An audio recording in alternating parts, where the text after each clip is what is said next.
Joining us right now to talk about the big day, the solar eclipse. Everybody's been talking about it. The rare celestial event will spread over 100 miles across New York State for viewing. So the eclipse is going to cause total darkness for up to 4 minutes, depending on where you are in New York. Joining us to help us understand how this phenomenon will take place is Mark Taylor, the senior manager of the Hudson River Museum. Nice to have you here. I'm very happy to be here. Well, I got to ask you, like, people keep calling this the Nerd Super Bowl. Yes. Is it? There are people who travel the entire world to see eclipses. We have a former employee at the museum who has said that she no longer uses the word awesome to refer to anything other than a solar eclipse. I know you brought some beautiful Yes. props here. Yes. Do you want to explain it to us? Okay, all I wanted to show Okay. was to give people a sense of what's happening sort of behind the scenes.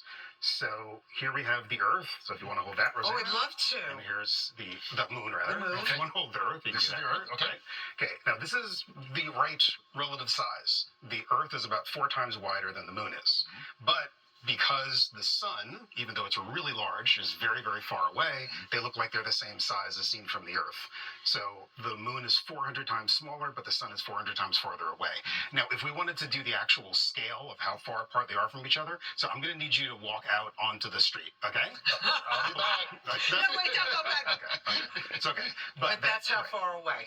Well, At least. yeah, maybe not quite. But the shadow is cast, and as the moon orbits and the Earth turns, you end up getting a curved track along the surface of the Earth. Look what I'm doing. There you go. Don't dip it, though. I can see you doing that. You know, it's one of those things, you call it the Nerd Super Bowl, but I love the math aspect of it. Yes. Because it is. The moon is 400 times smaller than the sun. Right. But because of the distance, they wind up looking like the same size when it crosses in between. And explain to people, because I think when you're in 8th grade science or maybe 5th grade Right. science, you remember the relationship between the sun and the earth and the moon, but you kind of forget it over time.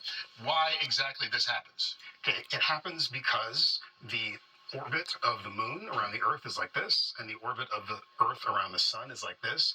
Because they're almost in the same plane, you can get the moon passing between us and the sun.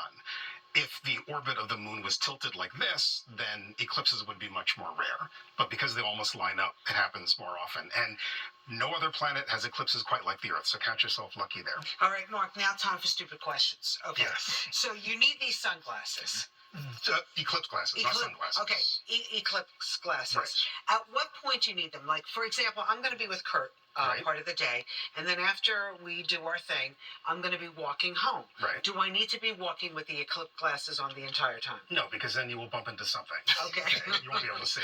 The only thing that you can see through these is the sun. Nothing else is bright enough. Really. So at what point do I really need to have these on? If you want to look at the sun, because the sun is not going to be completely covered up by the moon from where we are, you will need those. Okay. Or there's some other ways you can view it too. You can also use a card with a pinhole poked in it. Oh. I have a piece of foil here because it makes the hole nice and neat. Okay. And then what you do is you just basically, the sun's up there, you project, and you'll see a little crescent. So any piece of card, any piece of paper, Anything or with a board. little hole in it, right? Mhm. In fact, many people in their house probably have this precision optical instrument.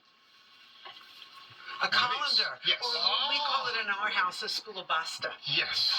You can take your scolabasta and hold it up, and you will see lots of little crescents on the floor. So Oh, you that's do cool. not need anything fancy. Just make sure that if you do want to look directly at the sun, you're going to use something like this to keep you safe, and look for other effects. Look for the shadows to act a little funny. They're going to look strange, sharp in some directions and others. So, yeah, there are effects to see. You'll notice animals acting a little strange. I was gonna, do people act strange during Well, people act strange in terms of paying $600 for a hotel room. Yes, okay. And traveling around the world to see it. Yes. There's another one, let's say every year, somewhere on the planet. About once every year and a half. Mhm. There are some years that have maybe 1 or 2 eclipses. Every now and then there's a year that has more than that.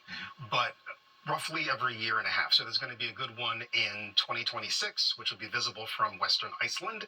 If you like volcanoes, go to Iceland, get a picture of an eclipse with a volcano in the same Wow. picture. Okay. And then in 2028, there's going to be one which will be visible from south of Indonesia across Australia and New Zealand. So if you want to get a picture of yourself holding a wallaby with a... Hey, these sound like good vacation plans to me. All Where are right. you going to be? Or am I going to be? I hope to see both. Today. Today? Today I'm going to be up at the Hudson River Museum, which is up in Yonkers. And are they doing anything special there? Yeah, well, we have solar telescopes, which we're setting up, and we have various ways to view the eclipse, including projecting things off of a mirror like this. You have a lot we're of just gonna fancy experiment. gadgets. Not very fancy. Yeah, you can get them all at home, or you can go up to the museum and watch it with you. Thank you so much, Mark. Okay, We sure, appreciate no problem. it. Thank you.